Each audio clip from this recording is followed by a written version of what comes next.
രാമചന്ദ്രാഭിഷേകം ശ്രീരാമചന്ദ്രാഭിഷേകം സീതയാ സഹിത രാമചന്ദ്ര രഘുവീരരാജ്യാഭിഷേകം ശ്രീനീലകണ്ഠാഭിഷേകം ആഞ്ജനേയ പരിസേവ്യൻ ധീരഭരതാഭിപൂജ്യൻ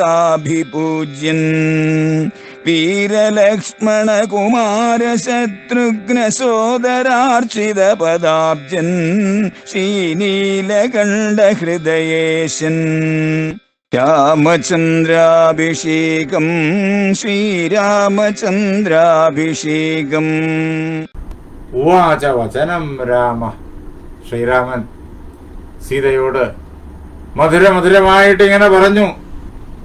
ന ദേവി ബതദുഃഖേന സ്വർഗമപ്യഭിരോചയേ. അല്ലയോ ദേവി, സീതേ, ദേവിക്ക് ദുഃഖം ഉളവാക്കിക്കൊണ്ട് സ്വർഗം പോലും ഞാൻ ആഗ്രഹിക്കുന്നില്ല. ഈ ലോകത്തിൽ ഒന്നും എനിക്ക് വേണ്ട. ദേവിക്ക് ദുഃഖമുണ്ടാകുമെന്നുണ്ടെങ്കിൽ ഇനി ദേവന്മാരെല്ലാവരും കൂടി പ്രത്യക്ഷമായിട്ട് എന്നെ ദേവലോകത്തിലേക്ക് കൊണ്ടുപോകാം, സ്വർഗത്തിലെ സൗഖ്യങ്ങളെല്ലാം തരാം എന്ന് പറയുകയാണ്. പക്ഷേ ദേവിയെ പിരിയേണ്ടി വരും. അപ്പോ ദേവിക്ക് ദുഃഖമാകും. ദേവിയെ ദുഃഖത്തിൽപ്പെടുത്തിയിട്ട് സ്വർഗം പോലും ഞാൻ ആഗ്രഹിക്കില്ല. ആ സ്വർഗം എനിക്ക് വേണ്ട എന്ന് ഞാൻ പ്രഖ്യാപിക്കും. ഒരു നിമിഷം പോലും ദേവി എനിക്ക് അങ്ങയെ പിരിയാനായിട്ട് സാധ്യമേ അല്ല എന്ന് മാത്രമല്ല, അല്ലയോ സീതേ, കാരണത്തിൽ പല പ്രകാരത്തിലുള്ളതായ ദുഃഖങ്ങൾ ഉണ്ടെന്നൊക്കെ ഞാൻ പറഞ്ഞല്ലോ. ആ ദുഃഖങ്ങളെ എനിക്ക് ഭയമില്ല. അവിടെ കാത്തിരിക്കുന്നതായ വിപത്തുകൾ, മൃഗങ്ങളുടെ അതിക്രമങ്ങൾ, രാക്ഷസന്മാരുടെ അതിക്രമങ്ങൾ, ഇതിനെ ഒന്നിനെയും എനിക്ക് ഭയമില്ല. നഹിമേസ്തി ഭയം കിഞ്ചിത്. എനിക്ക് യാതൊരു ഭയവുമില്ല. അല്ലയോ ദേവി, ദേവിയെ കാട്ടിലേക്ക് കൊണ്ടുപോകാനായിട്ട് ദേവി എന്നോടൊപ്പം അങ്ങേയറ്റം സുരക്ഷിതമായിരിക്കും എന്ന് എനിക്ക് ഉറപ്പുണ്ട്. സ്വയംഭൂരിവ സർവതഃ. എങ്ങനെയാണോ ബ്രഹ്മാവിന് ഒരിടത്തു നിന്നും ഒരു പ്രകാരത്തിലുള്ളതായ ഭയമില്ലാത്തത്, അതേ പ്രകാരത്തിൽ അല്ലയോ ദേവി, എനിക്ക് യാതൊരു ഭയവുമില്ല ദേവിയെ കൊണ്ടുപോകാൻ. ദേവി സന്തോഷത്തോടൊപ്പം എന്നോട് കൂടെ കാനഡത്തിലേക്ക് വരിക. എന്തുകൊണ്ടാണ് ഞാൻ നേരത്തെ വരണ്ട എന്ന് പറഞ്ഞത്? അതിന് കാരണമുണ്ട്. കാട്ടിലെ ദുഃഖങ്ങളെല്ലാം പറഞ്ഞ് ആ കാരണങ്ങൾ ചൂണ്ടിക്കാട്ടിയാണ് വരണ്ട എന്ന് പറഞ്ഞത്. യഥാർത്ഥത്തിൽ വരണ്ട എന്ന് പറഞ്ഞതിന് കാരണം വേറൊന്നാണ്. ഈ ഭയങ്ങളൊന്നും ഭയങ്ങളല്ല. ഈ ഭയങ്ങൾക്കൊന്നിനും എന്നെയോ ദേവിയോ ഒരു പ്രകാരത്തിലും വിപത്തുളവാക്കാനും ശേഷിയില്ല. അതിനുള്ള കരുത്ത് എനിക്കുണ്ട്. പിന്നെ എന്തുകൊണ്ട് വരണ്ട എന്ന് പറഞ്ഞു? തവ സർവമഭിപ്രായം അവിജ്ഞായ ശുഭാനനെ വാസം ന രോചയേരണ്യേ ശക്തിമാനഭിരക്ഷണേ. നിന്നെ രക്ഷിക്കാനുള്ളതായ ശേഷി എനിക്കുണ്ട് എന്നിരിക്കലും ദേവിയെ കൊണ്ടുപോകാൻ ഞാൻ അപ്പോൾ തയ്യാറായില്ല, ഇഷ്ടപ്പെട്ടില്ല. അതിന് കാരണമുണ്ട്. ദേവിയുടെ തീരുമാനം, ഉറച്ച തീരുമാനം, അതെനിക്ക് നേരിട്ടറിയണം. കാട്ടിലേക്ക് വരൂ എന്ന് ഞാൻ പ്രേരിപ്പിച്ചു കൊണ്ടുപോകുന്നത് ഒരിക്കലും ശരിയല്ല. എന്റെ വാക്ക് കേട്ടിട്ട് ദേവി എന്നോടൊപ്പം കാനനത്തിലേക്ക് വരുന്നു എന്നുള്ള അവസ്ഥയും ശരിയല്ല. കാനനത്തിലേക്ക് വരാനുള്ള തീരുമാനം ദേവിയാണ് കൈക്കൊള്ളേണ്ടത്. ദേവിയുടെ ആ തീരുമാനം, മനസ്സിന്റെ ആ ദൃഢമായ നിശ്ചയം, അതറിയാൻ വേണ്ടിയിട്ടാണ് എന്നോടൊപ്പം വരണ്ട, കാട്ടിൽ പല പ്രകാരത്തിലുള്ളതായ വിപത്തുകളുണ്ട് എന്നൊക്കെ ഞാൻ ദേവിയെ പറഞ്ഞു കേൾപ്പിച്ചത്. അല്ലയോ ദേവി, ഞാൻ ദേവിയുടെ ഹൃദയത്തിന്റെ ആ ധൈര്യം കണ്ടറിഞ്ഞു. ആ ദൃഢനിശ്ചയം ഞാൻ കണ്ടറിഞ്ഞു കഴിഞ്ഞിരിക്കുന്നു. ദേവിയെയും കൊണ്ട് ഞാൻ വനത്തിലേക്ക് പോകുന്നു. അങ്ങനെ ഞാൻ പോകുന്നുള്ളൂ. യത് സൃഷ്ടാസി മയാ സാർത്ഥം വനവാസായ മൈഥിലി. സീത തന്നെ പറഞ്ഞല്ലോ, ബ്രഹ്മജ്ഞാനികളുടേതായ വാക്കുകൾ, ജ്യോതിഷന്മാരുടേതായ വാക്കുകൾ, മഹാതപസ്വിനിയായിരിക്കുന്ന ഒരമ്മ, ഒരു സന്യാസിനി അമ്മ കൊട്ടാരത്തിലേക്ക് വന്ന് തന്റെ അമ്മയോട് പറഞ്ഞ വാക്കുകൾ, അവരെല്ലാം പറഞ്ഞിരിക്കുന്നു സീതയ്ക്ക് കുറെ കാലം കാനനത്തിൽ വസിക്കേണ്ടതായ ഒരു അവസ്ഥയുണ്ടാകും എന്നാണല്ലോ. അപ്പോ അതെല്ലാം ഈശ്വരകൽപിതമാണ്. അല്ലയോ ദേവി സീതേ, എന്നോടൊപ്പം കാനനത്തിൽ വസിക്കാൻ വേണ്ടിയിട്ടാണ് നിന്നെ ഭഗവാൻ സൃഷ്ടിച്ചതെങ്കിൽ ന വിഹാതും മയാശക്യ, അത് വേണ്ട എന്ന് വയ്ക്കാൻ എനിക്ക് സാധ്യമേ അല്ല. ആ ഈശ്വര നിശ്ചയം നടക്കുക തന്നെ വേണം. അതിന് വിഘാതമുള്ളതാകുക പാടില്ല. അല്ലയോ സീതേ, ധർമ്മസ്തു ഗജനാസൂരു സദ്ഭിരാചരിത പുര. താൻ ഇനി എന്തിനു വേണ്ടിയിട്ടാണ് പുറപ്പെട്ടിരിക്കുന്നത് എന്ന് രാമൻ സീതയെ കേൾപ്പിക്കാണ്. സീതയോട് കൂടെ വന്നുകൊള്ളാനായിട്ട് സീതയുടെ മനസ്സിന്റെ ഉറപ്പറിഞ്ഞിട്ട് രാമൻ സമ്മതിച്ചു. എന്നിട്ട് പറയുകയാണ്, എന്തുകൊണ്ട് താൻ കൊട്ടാരത്തിൽ വസിക്കാതെ കാട്ടിലേക്ക് പോകുന്നു? തനിക്ക് അവകാശപ്പെട്ടതായ നാട് അത് ലഭിക്കുന്നതിന് തൊട്ട് മുമ്പുള്ളതായ മുഹൂർത്തത്തില് കാട്ടിലേക്ക് പോകണമെന്ന് ഇളയമ്മ പറഞ്ഞ അവസരത്തിൽ അത് സ്വീകരിച്ചുകൊണ്ട് എന്തുകൊണ്ട് കാനനത്തിലേക്ക് പോകുന്നു? അലയോ സുന്ദരി ഗജനാസൂരു, അലയോ സുന്ദരി, പണ്ടേ തന്നെ സജ്ജനങ്ങള്, ആരാ സജ്ജനങ്ങള്?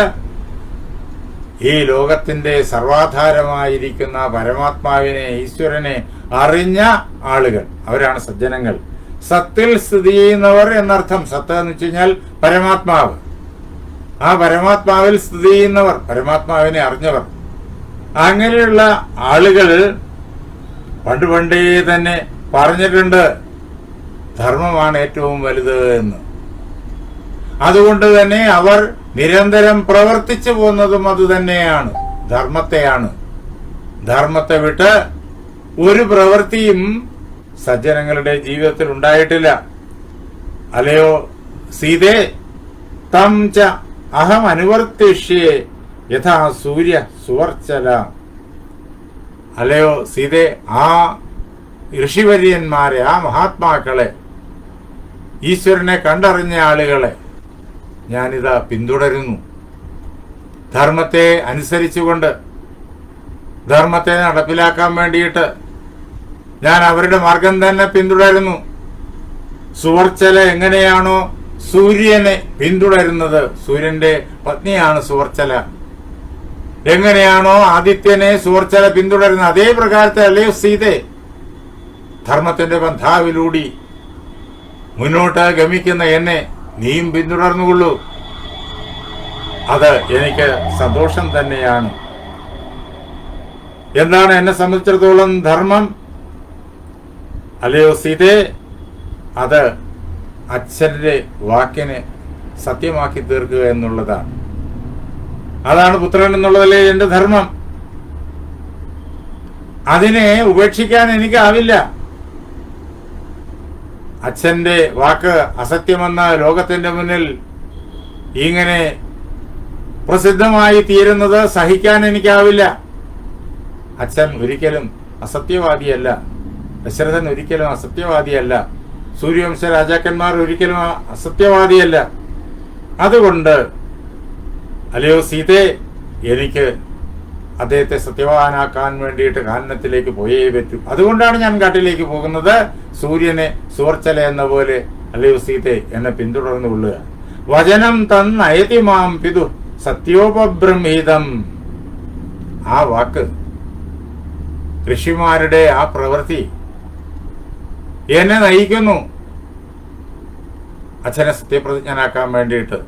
ഞാൻ കാനനത്തിലേക്ക് പോകണമെന്ന് അമ്മയായ കൈകേയി അച്ഛനോട് ചോദിച്ചു. അച്ഛൻ 2 വരങ്ങൾ കൈകേയിക്ക് കൊടുക്കാമെന്ന് ഏറ്റുപറഞ്ഞതാണല്ലോ. അതാണ് അച്ഛന്റെ സത്യം. അച്ഛന്റെ ആ സത്യം അത് കൈകേയി ചോദിച്ചു. ആ സത്യം എന്നെ കാനനത്തിലേക്ക് നയിക്കുന്നു എന്ന് അറിയുക. അതിനെ അതിലംഘിക്കാനായിട്ട് അല്ലയോ സീതേ, എനിക്ക് സാധ്യമേയല്ല. അതുകൊണ്ടാണ് ഞാൻ കാനനത്തിലേക്ക് പോകുന്നത്.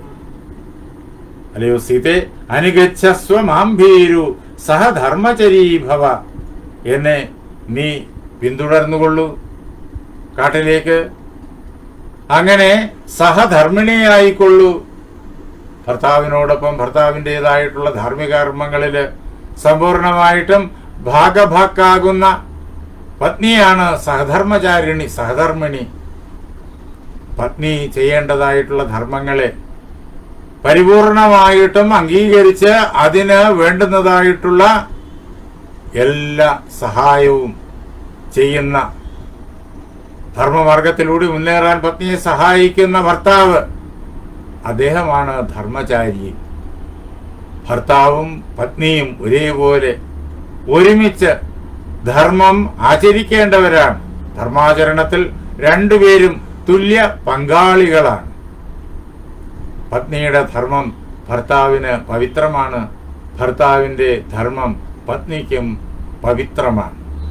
അങ്ങനെ നീ ധർമ്മചാരിണിയായി തീരുക. സീതയോട് രാമൻ പറയാണ്. അതുകൊണ്ട് ഇനി നമുക്ക് കാലം വൈകിക്കാൻ പാടില്ല.